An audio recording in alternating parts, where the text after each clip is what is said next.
Now, Trippie Redd has just shared a chilling video that fans believe shows her final moments and proves he was involved. I've got all the details. Let's break it down. The warning shot. The streets don't lie, and neither do the screenshots. While most of y'all were sleeping, Trippie Redd just dropped what might be the most cold-blooded warning shot in hip-hop history. We're talking about footage that allegedly shows the final moments of Ariela Langosta, Mejia Polano's life. The 33-year-old Dominican influencer found shot multiple times in her car on August 17, 2025. But this ain't just about one woman's tragic end. This is about a message being sent to Daniel Hernandez, better known as Tekashi 69, that his past is finally catching up to him and the consequences are deadlier than anyone imagined. You said my dad. What you talking about? Who you talking about, bro? What do you mean what I'm talking about? What homies you talking about? You gangster dot. You know I'm gangster like that. Where you at? __. I'm in Brooklyn. What the? You mean? Where I'm at?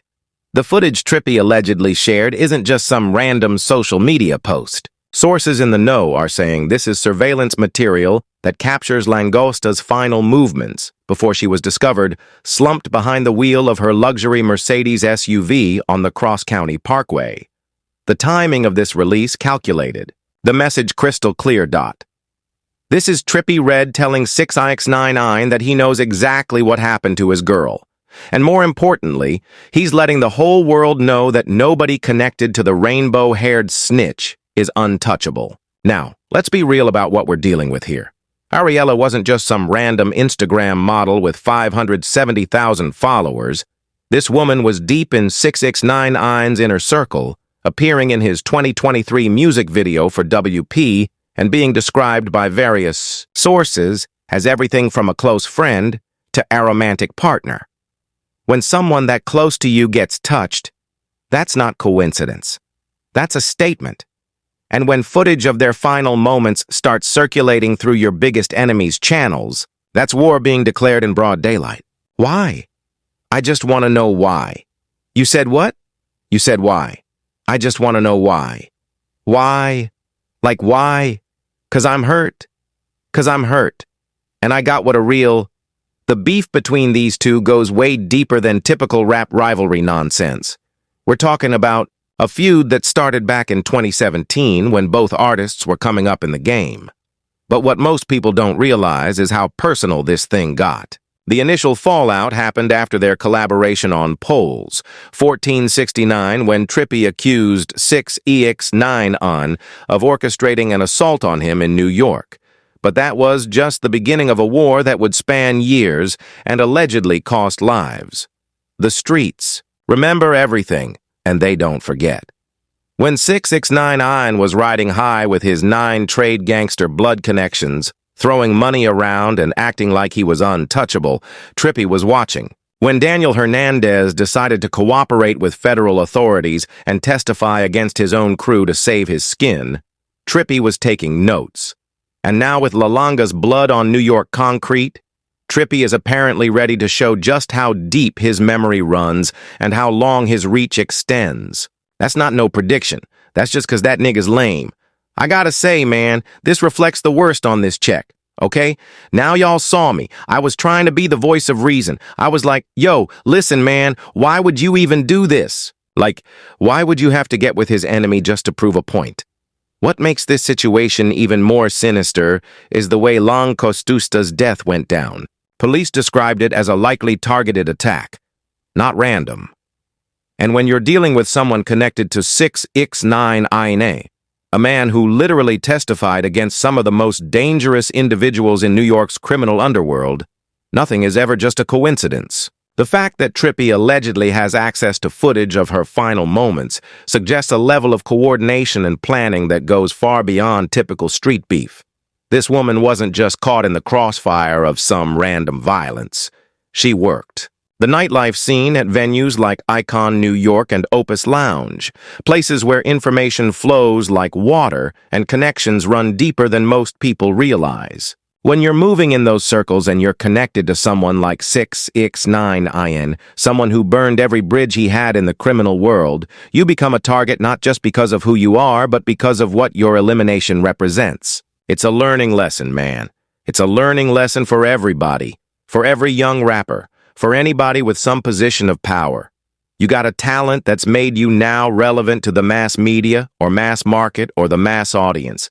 The timing of everything is what really tells the story here. La Costa gets eliminated in what investigators are calling a professional hit.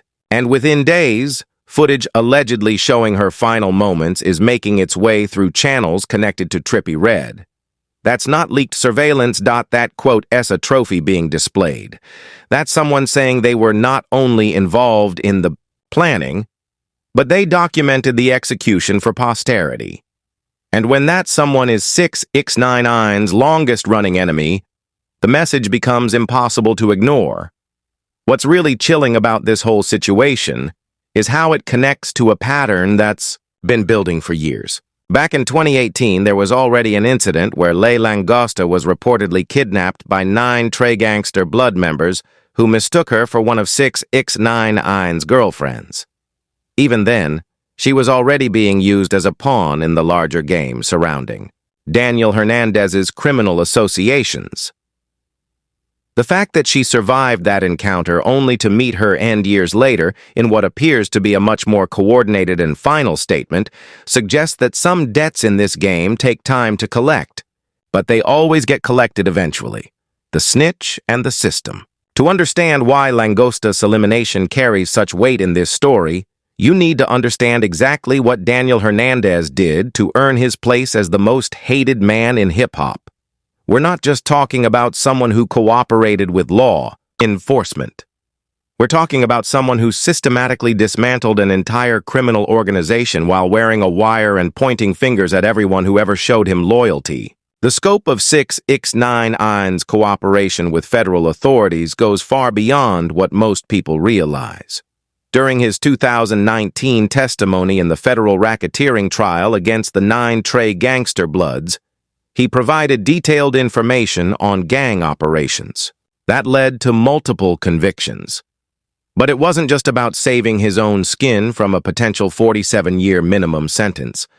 It was about methodically destroying every relationship and connection he had built in the criminal underworld. No. And think about it right now during those 47 years that I would have been serving. I'm 24. I haven't even lived 47 years of my life, right? If I would have been serving those 47 years right now, already 3-year 2. 2 years going on, 3 years inside a prison, you guys would move on with your life. The list of people 6ix9ine's implicated reads like a who's who of New York's criminal landscape. He testified against high-ranking 9 Trey members like Anthony Harb Ellison, who was sentenced to 24 years for kidnapping and racketeering, and Algeria. Nuke Mack, who received 17 years for drug dealing involving fentanyl and heroin. But it didn't stop there. He also pointed fingers at celebrities, claiming Cardi B was part of a blood set and Jim Jones was a 9 Trey member, though these allegations didn't result in direct charges. What makes 6ix9ine's cooperation particularly damaging is how he detailed specific violent incidents and criminal operations. He admitted to ordering a $20,000 hit on Chief Keef, implicating Kinta B. McKenzie in the attempted shooting.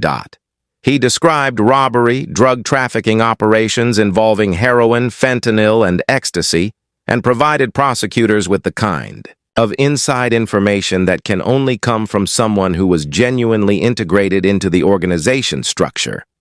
In the street world, right? What's the codes of the street? Loyalty, honor, integrity, morals, principles, standing tall on what you believe on, and no snitching. Right. Right, where was the loyalty to me?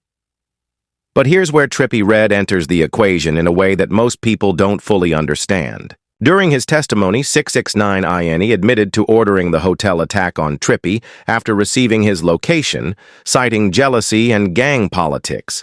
This wasn't just some rap beef spilling over into real life.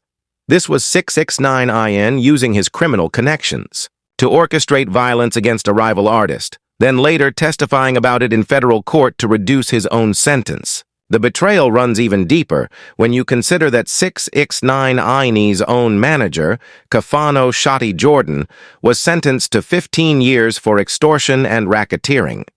This was someone who was not only part of 6ix9ine's criminal network, but also his professional team.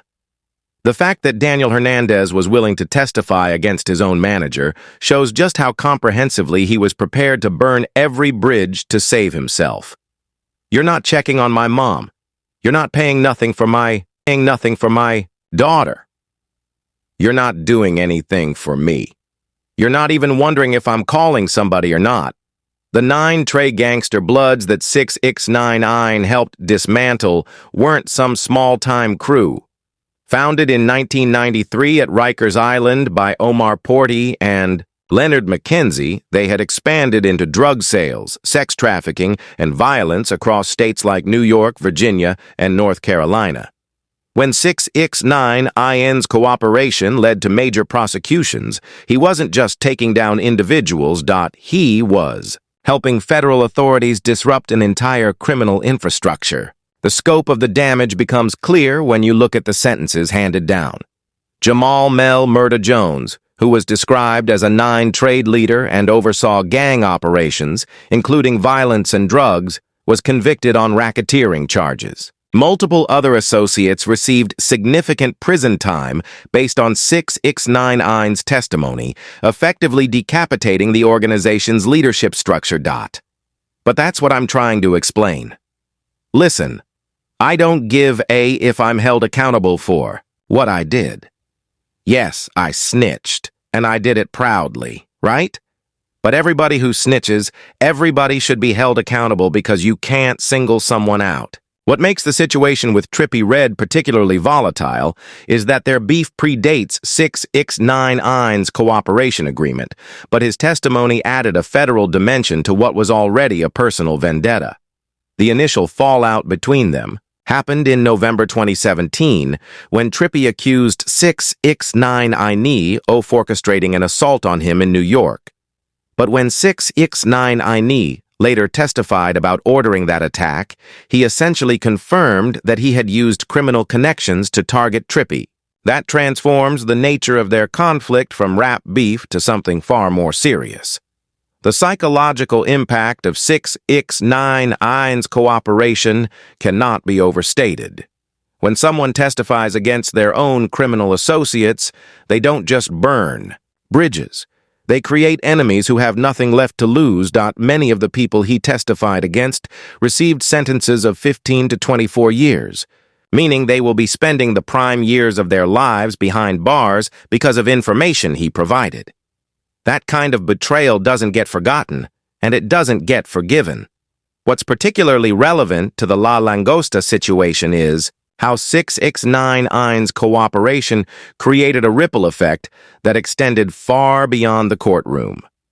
When you testify against a criminal organization, you don't just make enemies of the people you directly implicate, you make enemies of their associates, their families, their friends, and anyone else who was negatively impacted by the prosecutions that resulted from your cooperation. How many fights you had behind that flag? I got hundreds of them. My first 40 fights was Rat Packs. How many fights you had? How many times you had to stand up in this __ when the odds were against you? The fact that Trippie Redd allegedly has access to footage showing La Langosta's final moments suggests that the network of people seeking revenge against 6ix9ine is both extensive and well-coordinated. This isn't just about individual grudges. This appears to be about a systematic campaign to eliminate everyone connected to Daniel Hernandez as both punishment for his past cooperation and a warning about the long-term consequences of betraying street loyalty. The reckoning. Now we're at the end game, and the picture that's emerging is darker than anything 6ix9ine could have ever imagined when he first cut that deal with federal prosecutors. The elimination of Langosta ain't just about one woman caught in the crossfire. Nah, this is about demonstrating that Daniel Hernandez's cooperation with law enforcement has created a permanent target that extends to everyone in his orbit. And that target is being tracked by people with both the resources and the patience to execute long-term revenge. 6ix9ine's post-testimony life has been marked by paranoia and legal troubles. And for good reason, real talk. When you systematically betray an entire criminal organization, you don't just face immediate retaliation. You create a permanent state of warfare where every relationship becomes a liability and every person close to you becomes a potential victim. The La Langosta situation proves that this ain't just theoretical. This is an active, ongoing campaign. With deadly consequences. Put that boy on suicide watch, academics. I love you. You know you're my best friend. The impact on 6ix9ine's family life has been devastating and ongoing. Straight up. His relationship with Sarah Molina, the mother of his daughter, was marked by allegations of domestic abuse spanning from 2011 to 2018. But beyond the personal dysfunction, Molina has described how 6ix9ine's criminal associations and eventual cooperation created an environment of constant fear and instability for their child. The fact that he admitted in court to domestic violence while also testifying against dangerous criminals created a situation where his family faced threats from multiple directions. But it gets even deeper when you look at how his snitching affected his relationship with his daughter. Sarah Molina been speaking out about how 6ix9ine has been largely absent from his daughter Soraya's life, spending only minimal time with her after his prison release. She's been calling him out for being a deadbeat father while he was out there flexing on social media with new relationships. When YouTuber Steve Will Do It gifted Molina and Soraya cash and a Birkin bag in 2024, criticizing 6ix9ine as a rat and abuser, it showed how even his own family situation has become part of the public narrative about his betrayal. The toxic pattern extends beyond just Sarah Molina, too. His subsequent relationships with other women, including Jade, and his more recent connection with Yilin Lama's Viral, which ended in 2024 domestic violence charges, show a man who can't maintain stable relationships because the stress of being a walking target affects every aspect of his personal life. These relationships often become public spectacles that further expose the people around him to danger and scrutiny. The financial consequences of his cooperation have been equally severe in these streets. While 6ix9ine initially signed a $10 million deal after his release, by 2025, the IRS was auctioning off his jewelry, plaques, and assets, indicating significant financial strain. This ain't just about poor financial management. This is about someone whose earning potential has been permanently damaged by industry blackballing and whose lifestyle costs have remained high while his income has plummeted. When you're labeled a snitch in hip-hop, the money stops flowing, and the bills keep coming. But check this. The financial strain goes deeper than just lost record deals. His legal troubles continued with arrests in the Dominican Republic for assault in October 2023 and domestic violence in January 2024, meaning he's constantly paying for lawyers, bail money, and court fees. Plus, when you're living under constant threat, you gotta spend money on security, safe houses, and keeping a low profile, all costs that eat away at whatever money you got left. Can somebody defeat the Mo 669 man? He always got some PR that makes everybody look crazy. It's working. The pattern of violence following 6ix9ine has been consistent and escalating, and it's been coming from all directions. In March 2023, he was assaulted in a Florida gym sauna by what were later identified as Latin Kings members, demonstrating that his enemies weren't limited to the 9 trade bloods he had testified against. The message was clear as day. His cooperation had made him a target for multiple criminal organizations who saw him as a symbol of everything they despised about disloyalty and betrayal. The gym attack wasn't just a random beating either. It was coordinated and symbolic. These weren't some random gym bros who got heated over equipment. These were high-ranking Latin Kings members who specifically